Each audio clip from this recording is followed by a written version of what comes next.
대한민국 노벨문학상 작가 한강의 2025년 발표작 빛과 실 두 번째 이야기입니다. 코트와 나. 나는 50년 늙고 코트는 20년 늙었네. 30살 겨울에 산 긴 겨울 외투는 평생 익으면 되겠다 했던 종아리를 덮는 검정색 코트. 안감은 미어지고 밑단 재봉은 두어 번 터졌다 다시 감춰지고 양쪽 소매단에 까만 보풀이 물방울들 같이 맺힌 코트.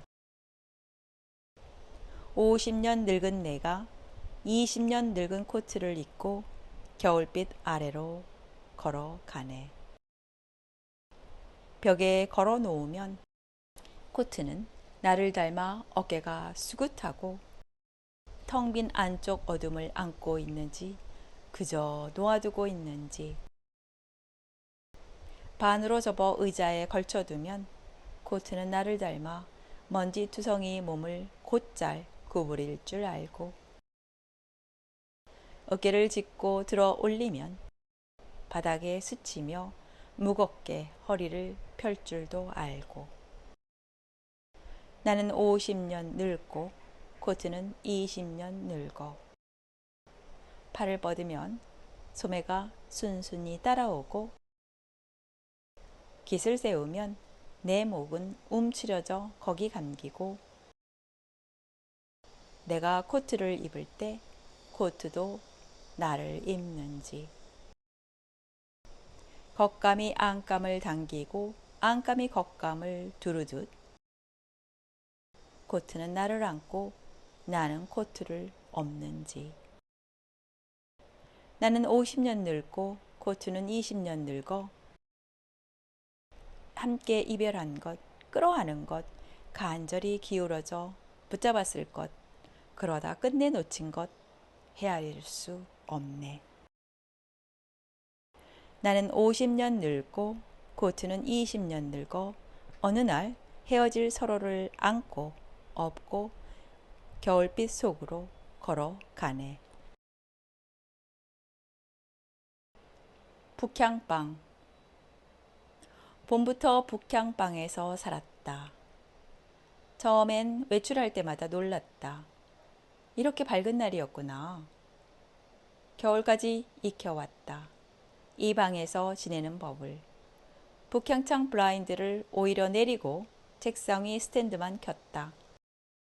차츰 동공이 열리면 눈이 부시다. 약간의 광선에도. 눈이 내렸는지 알지 못한다. 햇빛이 돌아왔는지 끝내 잿빛인 채 저물었는지. 어둠의 단어들이 녹지 않게 조금씩 사전을 읽는다. 투명한 잉크로 일기를 쓰면 책상에 스며들지 않는다. 날씨는 기록하지 않는다. 밝은 방에서 사는 일은 어땠던가? 기억나지 않고 돌아갈 마음도 없다. 북향의 사람이 되었으니까. 빛이 변하지 않는 고통에 대한 명상. 새를 잠들게 하려고 새장에 헝겊을 씌운다고 했다. 검거나 짙은 회색의 헝겊을, 밤 대신 얇은 헝겊을. 밤속에 하얀 가슴털이 자란다고 했다. 솜처럼 부푼다고 했다. 철망 바닥에 눕는 새는 죽은 새뿐. 가린다고 했다. 횃대에 발을 오그리고 어둠 속에서 꼿꼿이 발가락을 오그려 붙이고 암전, 꿈 없이 암전. 기억해. 제때 헝겊을 벗기는 걸 눈뜨고 싶었는지도 모르니까. 소리들. 1. 단성부. 나는 깨어난다. 다시 눈을 뜬다. 이 세상에서 하루를 더 산다. 비명소리 속에서, 신음 속에서, 피 흐르는 눈동자들 속에서 하루를 더 산다. 기억하고 있다. 우리의 체온을. 미소 짓는 서로의 눈을 바라볼 때, 손을 맞잡을 때, 포옹하며 등을 쓸어내릴 때, 햇빛 아래 고요히 마주 앉아 있을 때 어떤 일이 일어나는지. 그러나 비명소리 속에서, 신음 속에서, 울부짖음 속에서 다시 눈을 뜬다. 이 세상에서 하루를 더 산다.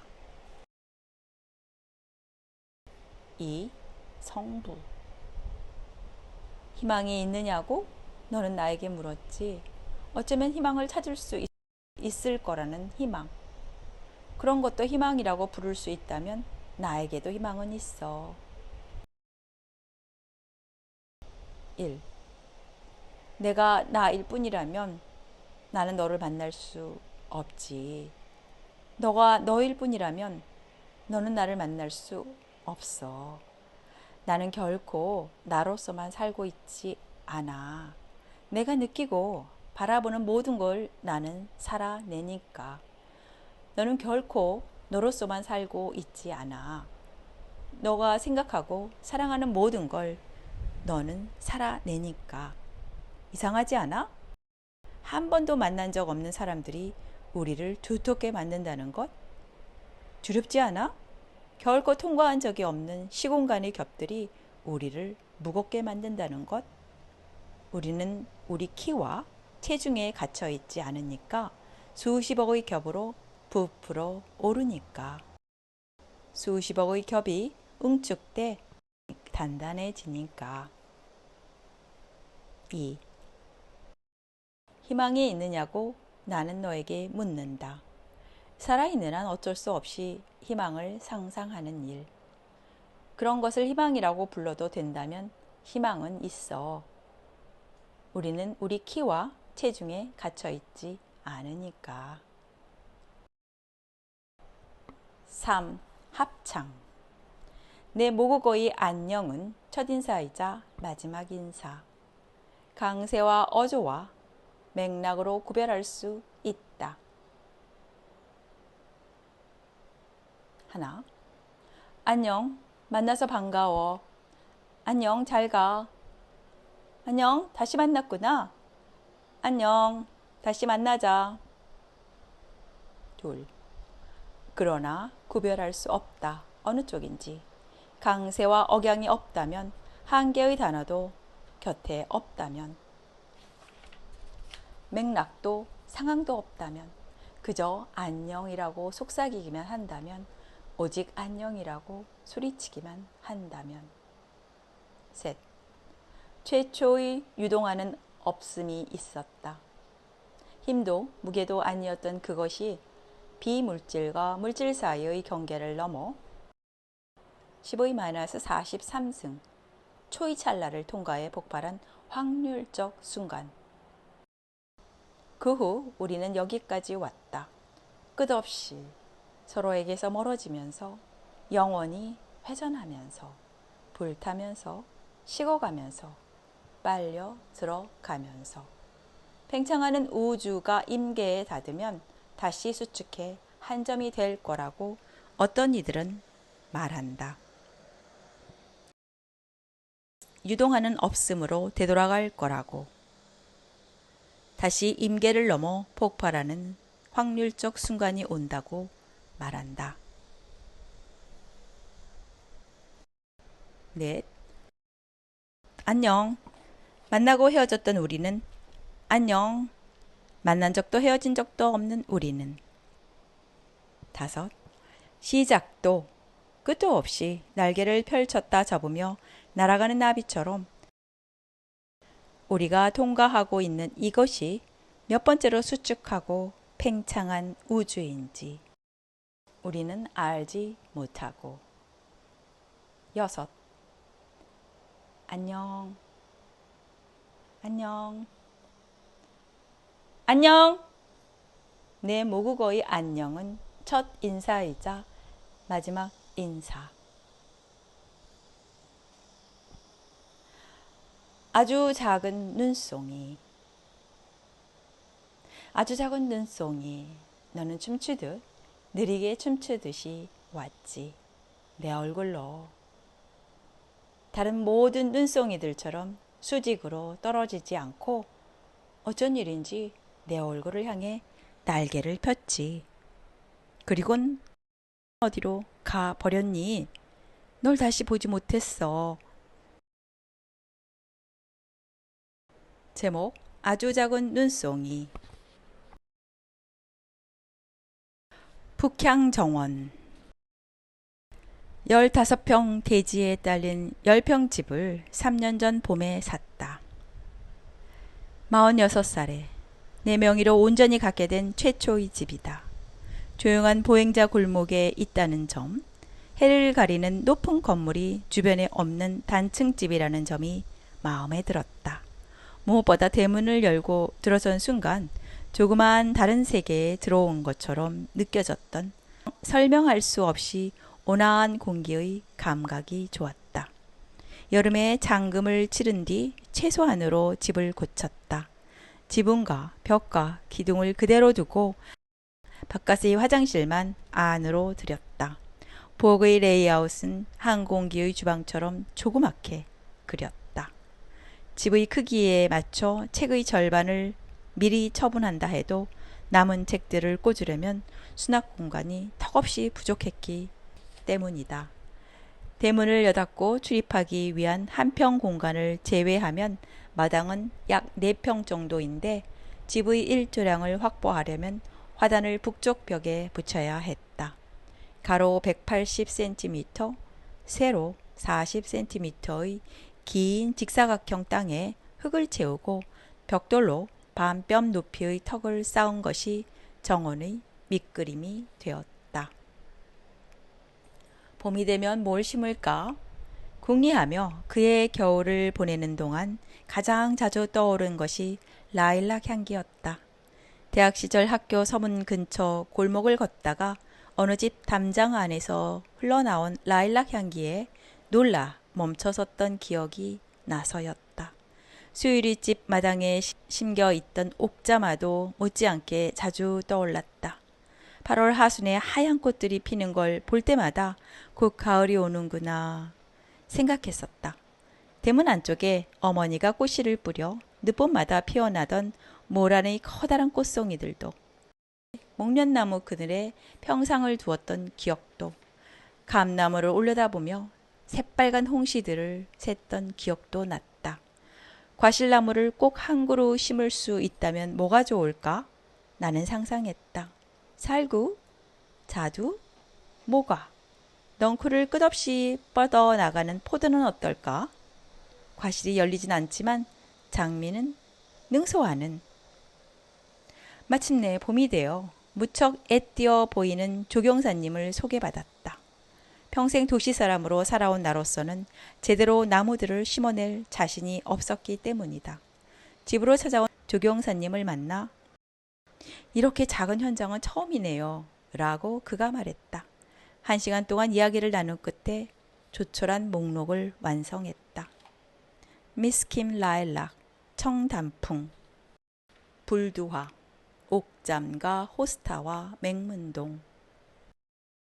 조경사님의 집 정원 구석에 심겨 있다는 어린 청단풍 단 한 그루를 화단 가운데로 옮겨 심고 그 양쪽에 적당한 간격을 두어 관목류인 미스킴 라일락과 볼드와를 심고 그 사이사이로 키작은 호스타와 옥잠과 맹문동을 심어 땅을 덮어주는 계획이었다. 이 계획의 가장 중요한 전제가 된 조건은 이 정원이 북향이라는 점이었다. 내가 심고 싶어하는 살구나무, 모가나무, 모란, 능소화와 장미는 모두 햇빛을 필요로 한다며 조경사님은 만류했다. 그것들을 심으려면 마당이 더 넓어야 돼요. 그런 나무들은 마당 가운데에서 강한 햇빛을 받아야 해요. 몇 주 뒤 조경사님이 식물들을 가져왔다. 삽으로 화단의 흙을 깊이 파고 뿌리가 다치지 않게 조심조심 심고 커다란 조리개로 물을 듬뿍 준 다음 물이 엄청나게 잘 빠지네요. 아주 좋아요.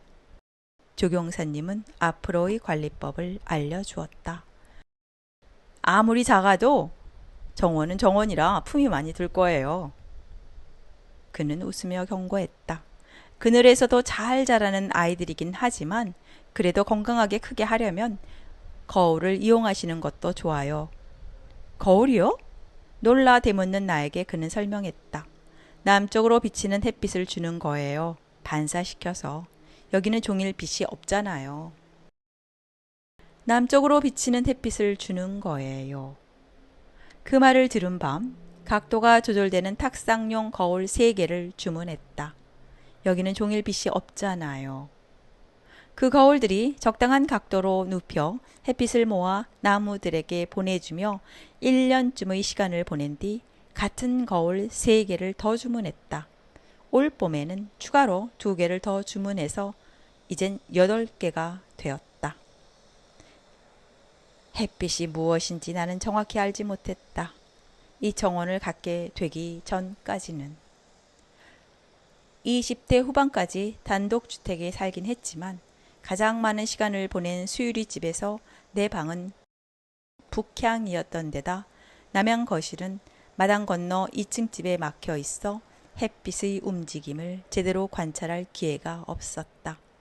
그 집을 떠난 뒤로는 10손가락으로 다 꼽을 수 없을 만큼 자주 빌라나 아파트로 거처를 옮겨 다녔는데 1층부터 9층까지 6층만 빼고 모두 살아보아서 피곤한 날 엘리베이터에 오르면 눌러야 할 층수가 혼동될 때도 있었다. 그런 공동주택들에서 햇빛이란 남동쪽이나 서북쪽 창을 통해 들어와서 베란다나 거실, 방의 일부에 엉거주춤하게 몸을 걸치고 있다가 이내 완고한 콘크리트 벽 뒤로 사라지는 불완전한 방문을 반복하는 손님 같은 존재였다. 이제 나는 햇빛에 대해 조금 안다고 말할 수 있다. 작은 디귿자 형태로 지어진 이 집은 바깥으로는 동쪽 창이 없다. 하지만 안쪽 마당을 바라보는 조그마한 서고에는 있다. 햇빛은 가장 먼저 그 작은 동창을 비춘 뒤 성큼성큼 대문 안쪽을, 그 다음은 부엌창을 비춘다. 남중한 태양이 비스듬히 쏘아내는 빛을 이윽고 마루에 가득 찰 때 그 단호한 속력에 나는 매번 놀란다. 나무들에게 햇빛을 주는 날이면 그 속력에 맞추기 위해 꽤 바쁘게 하루를 보내야 한다. 모든 나무들에게 고루 빛을 쬐어주려면 8개 거울의 각도와 위치를 약 15분에 한 번씩 옮겨주어야 한다. 지구가 자전하는 속도의 감각을 그렇게 익히게 되었다. 마찬가지로 지구가 공전하는 속도의 감각도 자연스럽게 배우게 되었다. 계절에 따라 햇빛의 각도가 달라지기 때문에 거울을 배치하는 위치를 약 사흘마다 조금씩 바꾸어야 한다. 거울로 햇빛을 붙잡아 나무들에게 비춰주면 흰 북쪽 벽의 빛의 창문이 생긴다. 잎과 가지들의 그림자가 그 안에서 음각화하는 형상을 만든다. 햇빛이 잎사귀들을 통과할 때 생겨나는 투명한 연두빛이 있다. 그걸 볼 때마다 내가 느끼는 특유의 감각이 있다. 식물과 공생해온 인간의 유전자에 새겨진 것이리라 짐작되는 거의 근원적이라고 느껴지는 기쁨의 감각이다. 그 기쁨에 흘려 15분마다 쓰기를 중지하고 마당으로 나와 거울들의 위치를 바꾼다. 더 이상 포집할 빛이 없어질 때까지 그 일을 반복한다. 남쪽으로 비치는 햇빛을 주는 거예요. 거울로 반사시켜서. 그렇게 내 정원에는 빛이 있다. 그 빛을 먹고 자라는 나무들이 있다. 잎들이 투명하게 반짝이고 꽃들이 서서히 열린다. 이 일이 나의 형질을 근본적으로 바꾸고 있다는 것을 지난 3년 동안 서서히 감각해 왔다. 이 작은 장소의 온화함이 침묵하며 나를 안아주는 동안 매일 매 순간, 매 계절 변화하는 빛의 리듬으로, 매 계절 변화하는 빛의 리듬으로.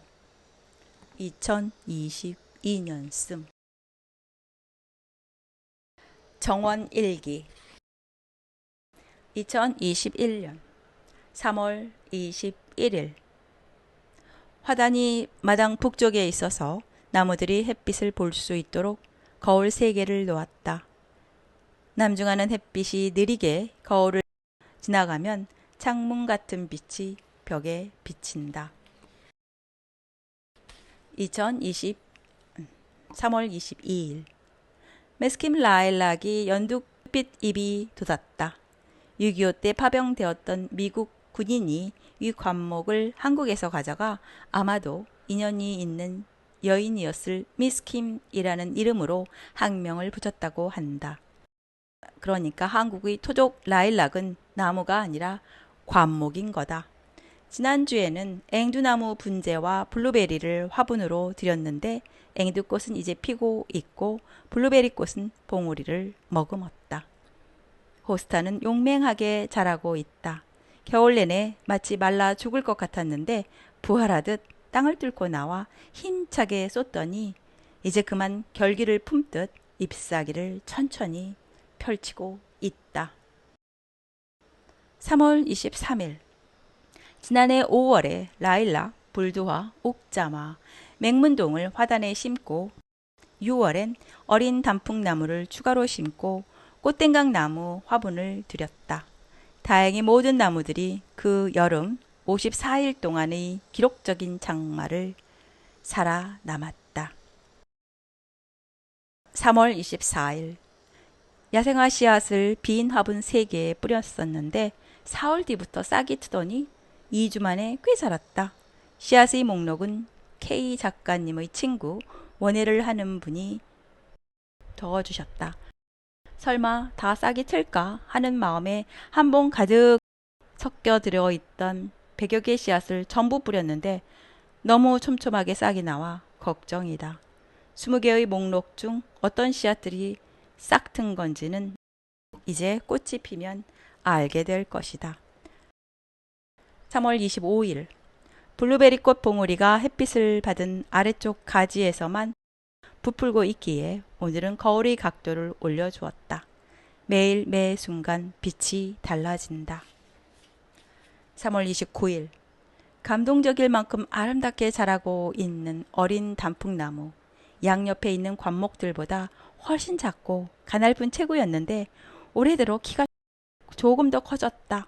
물론 가냘픈 건 여전하다. 하지만 10년쯤 지나면 처마에 닿을 만큼 커지고 붉어질 것이다. 그럴 가능성을 씨앗에서부터 지닌 나무. 죽지 않는다면, 살아남는다면 마침내 울창해진다. 3월 30일. 호스타와 같은 종류지만 옥자마의 잎은 훨씬 여리다. 싹이 트는 시기도 다르고 잎이 나는 모양도 다르다. 훨씬 부드럽다. 속력도 형태도 은은하고 고요하다. 물론 호스타의 태연한 씩씩함도 좋다. 4월 1일. 정원에 햇빛이 더 필요한 것 같아 거울 3개를 더 샀다. 아침 9시부터 오후 3시까지 거울로 잡을 수 있는 각도의 햇빛이 드는데 1시간에 서너 번 거울의 위치를 바꿔주느라 매우 바쁘다. 3시가 되어 더 이상 내가 햇빛을 줄 수 없게 되면 그늘진 정원을 조용히 바라만 본다. 거울. 햇빛이 드는 정원은 너무 아름다워서 가슴이 무지근할 때도 있다. 씨를 뿌린 야생화는 더 많이 자랐다. 놀라운 것은 1년 전에 완전히 죽었다고 생각한 관중 고사리가 살아서 양칫잎이 올라온 것이다. 4월 2일. 빛이 흐린 날은 거울의 빛도 흐려진다. 벽에서 정확한 사각의 모양을 만들지 못해 마치 후광, 나무들이 혼 같다. 내일은 비가 온다고 했다. 4월 3일. 옥자마 잎들이 어여쁘게 둥그러졌다. 단풍잎들도 더 커졌다. 미스킴 라일락 잎들도 더 커졌다. 그래도 여전히 작은 잎들이다. 4월 4일. 불두화와 단풍나무가 마치 시합을 하듯 키가 자란다.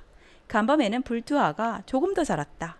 낮에는 햇빛을 먹고 밤에는 자라나 보다 식물들은 사람 아이들처럼. 4월 6일. 블루베리 꽃이 피었다. 라일락도 곧 필 것 같다. 4월 8일. 거울의 빛을 사용하는 다른 방법을 찾았다. 거울이 반사한 빛을 한 번 더 반사하도록 하는 것이다.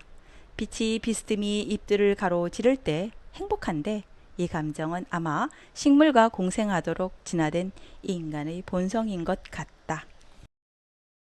4월 12일. 물을 마시며 마당의 나무들을 본다.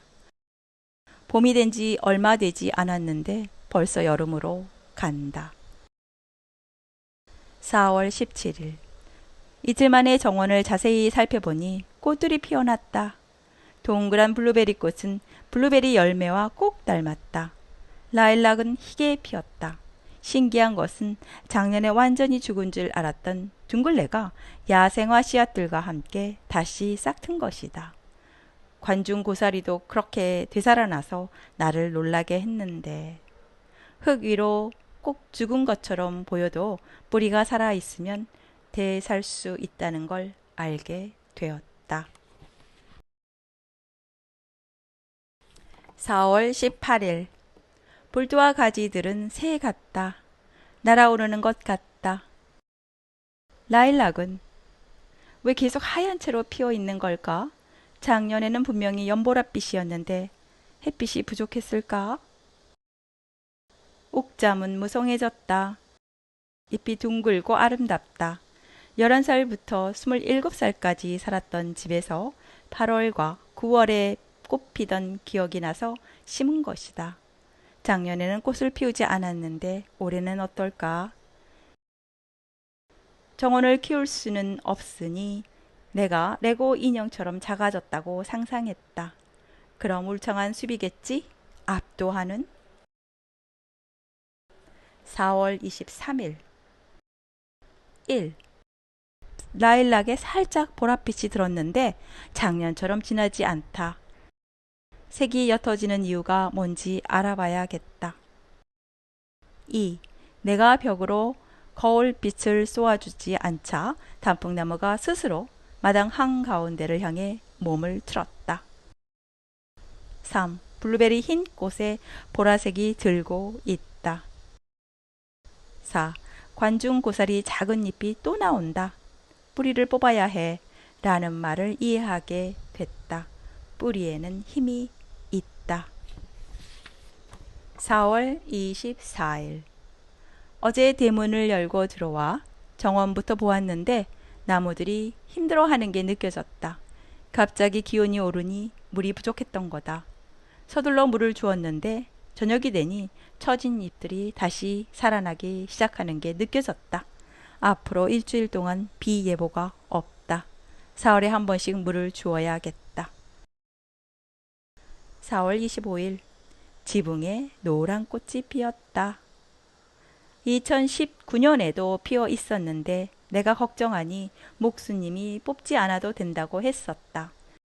크게 자랄 풀은 뽑아야 하지만 저렇게 작은 것은 해가 되지 않는다고. 4월 26일. 7년 동안 써온 소설을 완성했다. USB 메모리를 청바지 호주머니에 넣고 저녁 내내 걸었다. 5월 3일. 불두와 꽃대가 아직도 올라오지 않았다. 다른 곳의 불두와들은 꽃 피었는데 개화 시기를 검색해보니 꽃대는 진작 올라왔어야 한다. 부처님 오신 날쯤 가장 활짝 핀 불두와라고 이름 붙여진 것이다. 올해에는 꽃을 피울 예정이 없는 것일 수도 있고 그저 많이 늦어지는 것일 수도 있다. 어느 쪽이든 건강하고 무성하니 그걸로 됐다고 원하는 대로 하라고 속으로 말해 주었다. 나무에게 내 말은 아무 의미 없겠지만. 5월 11일. 불두와 가지 여린 끝에 진딧물이 생겨 그 부분을 잘라냈다. 생장점이 잘려버려서 이제 키가 크려면 다른 가지가 자라야 한다. 그 김에 알아보니 불두와는 2년 묵은 꽃대에서만 꽃이 핀다고 한다. 그러니까 이 나무는 아마 올해 3살인 거다. 내년에 꽃 피기로 하고 올해는 잘 자라. 5월 25일 작년에 꽃을 안 피웠던 호스타가 꽃대를 4개나 올리고 있다. 불두와 가지에 있던 선녀벌레라는 예쁜 이름의 하얗고 어딘가 으스스한 해충을 물티슈로 꼼꼼히 닦아냈다.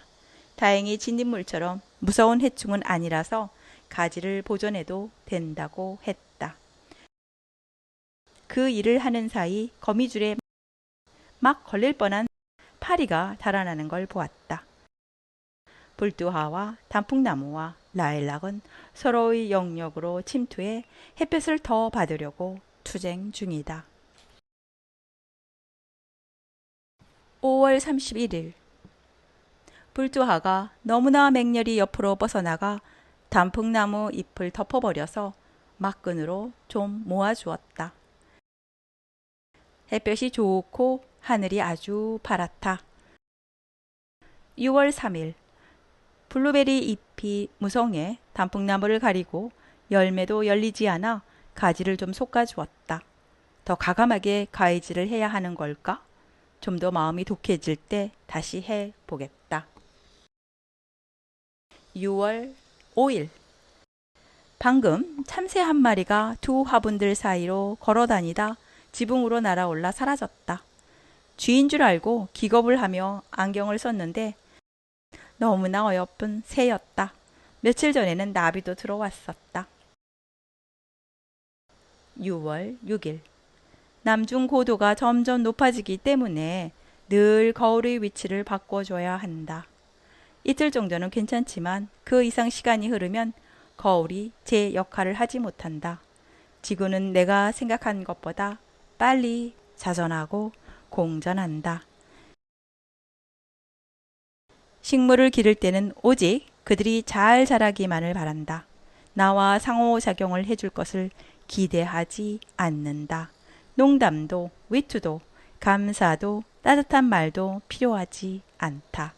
그냥 잘 있어주기만 하면 된다. 6월 7일 호스타꽃이 피고 있다. 그 멋진 꽃들 때문에 나비와 벌이 오는 거다.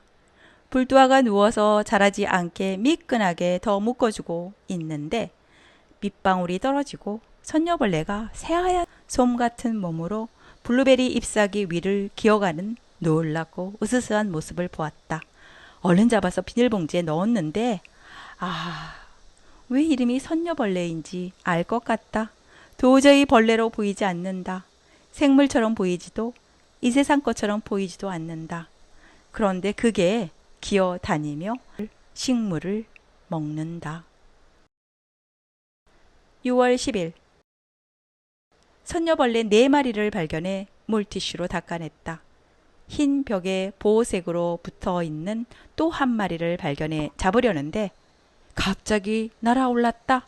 선녀벌레는 날 수 있다. 6월 11일 단풍나무보다 빨리 자라며 힘차게 서슴없이 단풍잎들을 덮으며 가지를 뻗는 불두아와 라일락을 보면 단풍나무를 보호하고 싶어진다. 학급에서 가장 내성적인 아이를 지켜보는 담임 선생님처럼. 6월 12일 호스타꽃 한 송이가 완전히 피었다.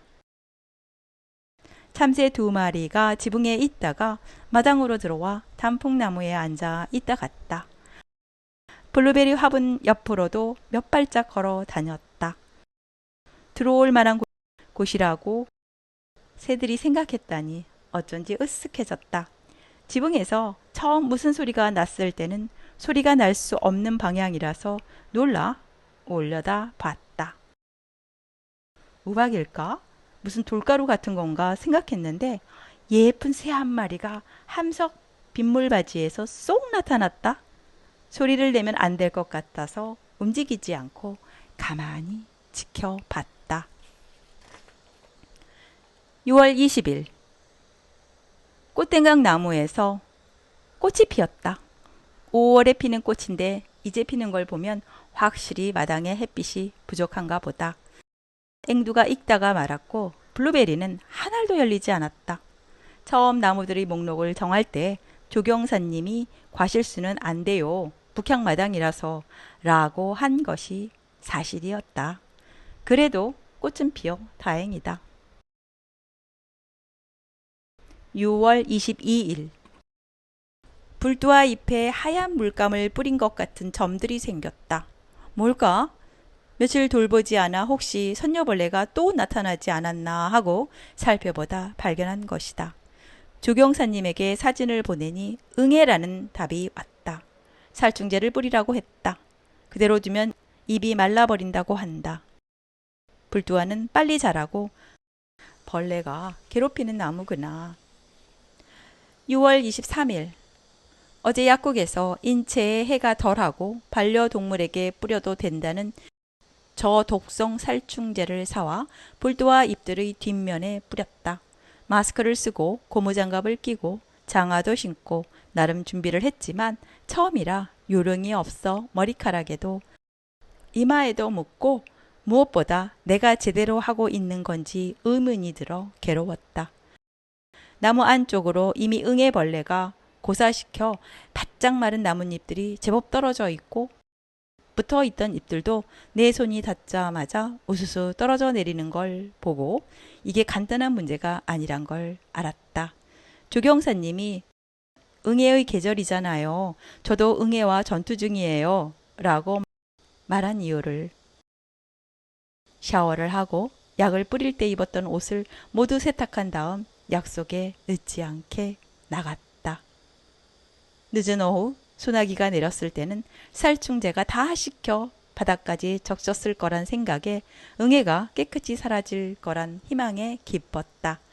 그런데 아침에 마당에 나가니 여러 마리 있던 거미들이 다 사라졌다. 날파리도 쥐며느리도 개미도 사라졌다. 서늘하고 무서운 마음, 쓸쓸한 마음. 6월 25일 불두와 잎. 그 무성했던 여름 잎들이 응애 피해로 이른 봄처럼 성그러졌다. 내가 요령 없이 뿌린 살충제는 남은 잎들에도 흉터를 남겼다. 살아남을 수 있을까? 다시 울창해질 수 있을까? 정원은 여전히 어떤 곤충도 없이 고요하다. 7월 25일 단풍나무와 라일락나무가 그 사이 제법 자랐다. 불두와는 겨우 살아있다. 어디까지 크려는지 모를 꽃땡강 나무 가지 하나가 햇빛에 반짝거린다. 이제 32도 정도는 선선하게 느껴진다. 이렇게 쓰고 나서 확인해 보니 34도다. 8월 22일 응애가 어떻게 되었는지 잊기 전에 기록해 두어야겠다. 응애들이 공격한 불두와의 잎들이 모두 말라 떨어지기 전에 잎이 한 번에 다 떨어지면 나무는 죽는다고 한다.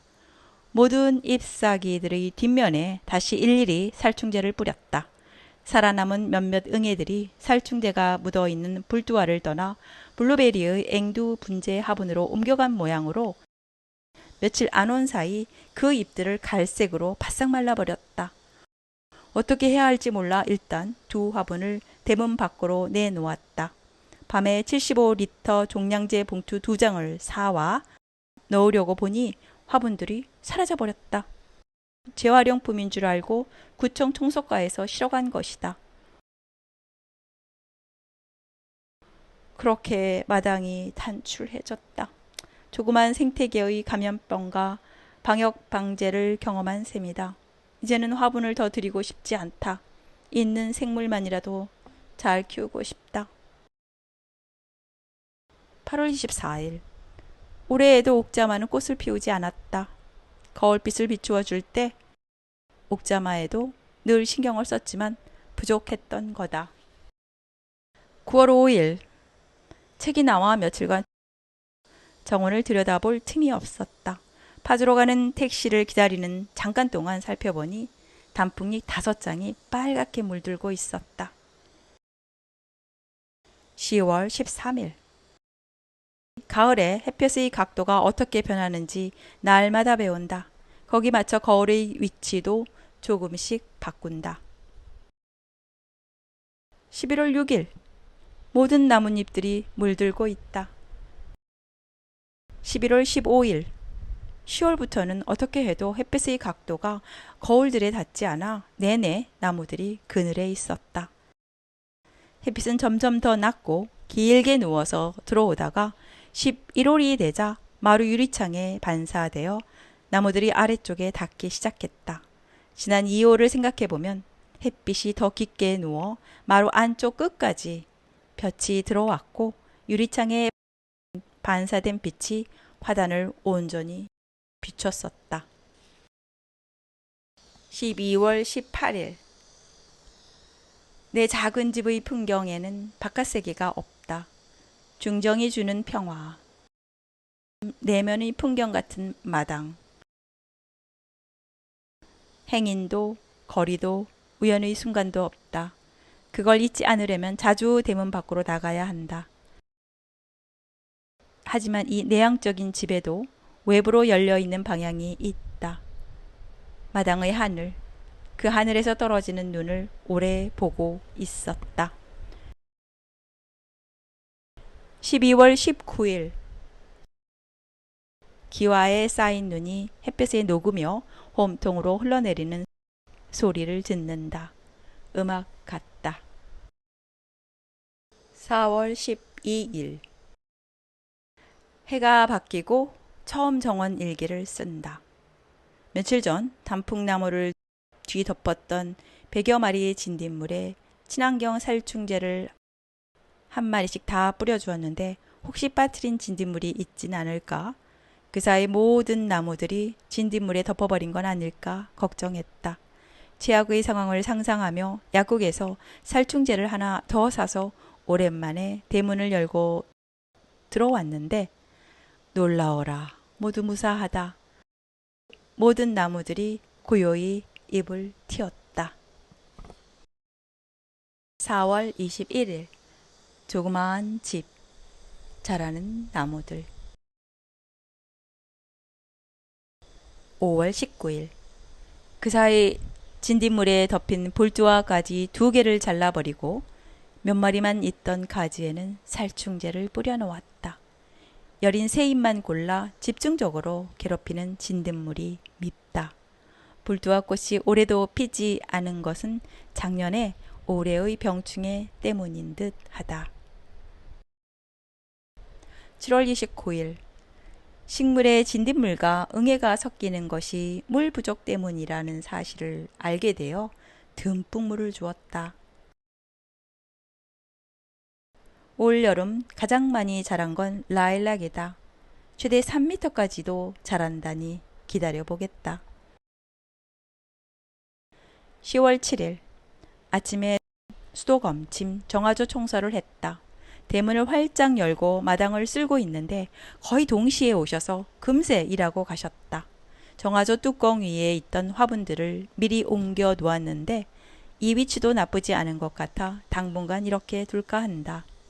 마당에서 하늘을 올려다보는데 기러기들이 팔자로 날아가고 있었다. 10월 10일 집을 나서면서 나도 모르게 금방 올게 라고 말했다. 집이 친구 같다. 11월 2일 남양집은 겨울에 빛 항아리가 된다.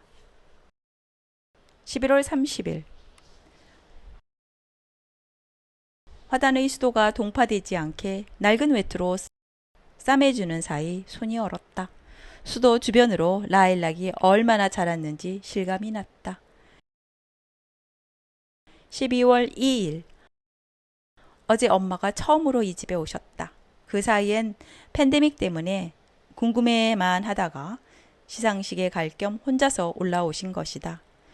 용산역으로 마중을 나가 분명히 춥게 입고 오셨을 것 같아 미리 두툼한 패딩을 사서 플랫폼에서 만나자마자 입혀드렸다.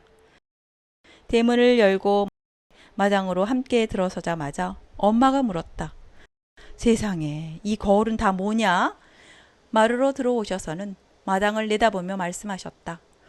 꼭 너 태어났던 집 닮았다. 집 크기가요? 크기도 그렇고 마당도 그렇고 꼭 그 느낌이다. 내 첫 기억은 4살 무렵부터 살았던 집에서 시작된다. 그 전에 3년 동안 살았던 최초의 집은 기억에도 어떤 사전에도 남아있지 않다. 내가 이 집에 처음 들어선 순간 사랑에 빠진 이유, 이곳에서 보내는 시간이 필설로 설명할 수 없는 온화함으로 경험되는 이유를 이제야 알게 된 걸까? 외풍이 차다며 엄마는 내가 차도 못 끓이게 했다. 창호를 바꿔야지. 이렇게 바람이 들어오는 집에서 어떻게 사냐.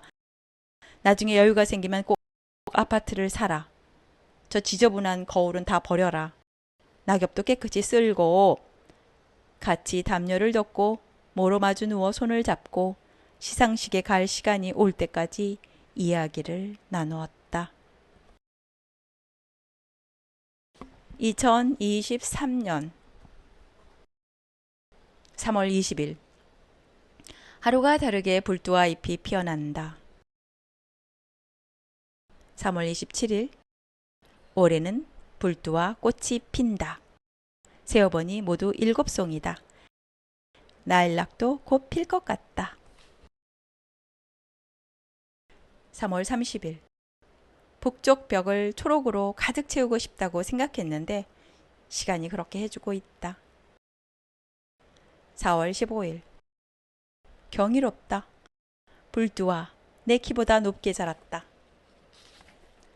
5월 1일 대문을 들어서면 라일락 향이 그득하다. 더 살아낸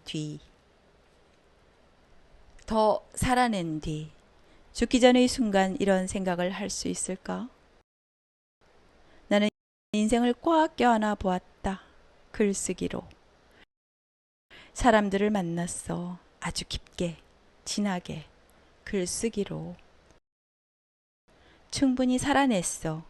글쓰기로. 햇빛을 오래 바라봤어.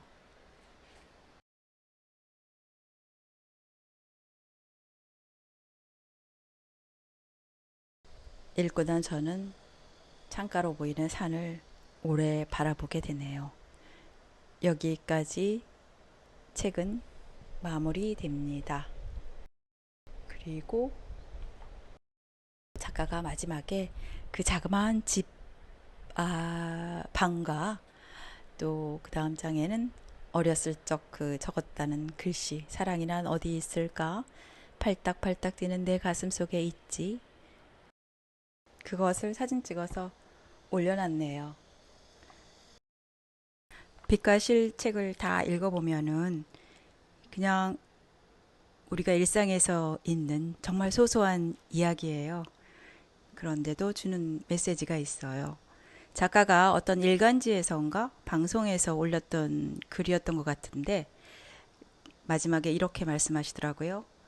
언어가 우리를 잇는 실이라는 것을 생명의 빛과 전류가 흐르는 그 실에 나의 질문들이 접속하고 있다는 사실을 실감하는 순간에 그 실에 연결되어 주었고 연결되어 줄 모든 분들에게 마음 깊은 감사의 인사를 드린다 라고 맺으셨는데 그런 것 같아요. 실로 인하여 연결되어지고 또 뵌 적은 없지만 제가 이 작가의 책을 읽으면서 작가의 마음을 이해하고 작가가 무엇을 말하려고 했는지 찾게 되고 또 제 가슴 어딘가를 이렇게 작은 파문을 일으켜 주기도 하고 그런 것 같습니다. 저는 요새 집에서 실내 화초지만 더 정성을 들여서 돌보게 되고 화초와 이런저런 이야기도 나누게 된답니다. 네, 여기까지였습니다. 감사합니다.